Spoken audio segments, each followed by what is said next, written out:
lu muy sangu lan lay sangu moom Ousmane Sonko jëkkëru Ndeye Khady Ndiaye bi li mu wax dégg ngeen ko Adji Sarr fëgg na ma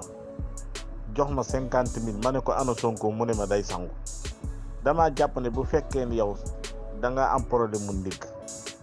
ñu massage la ba pare massage bi kay jërul sangu kon kay jërul woon ngay massage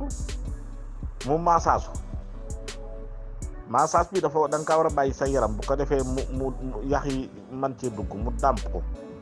waaye looy sangu ma ne hey affaire bi luus na de gars yi ñoo triya fi mu ne nii kay man li may xaar man boog sama xalaat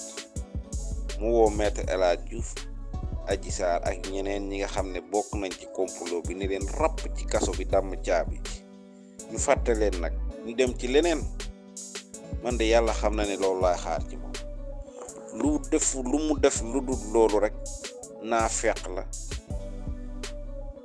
mais échange bi moom loolu taxaw daal woo Ousmane Sonko ne ko sa liñ la doon woowee sa der set na wicc woo Adji Sarr ak ñi mu àndal ne leen rapp ci kaso bi tëj damm caabi ji ñu fàtte leen léegi nag ñu jubluwaat ci ne ñeen ñi nga xam ne suñu xaalisu Covid 19 bi nga xam ne gars yi nee nañ ko furaax lekk ko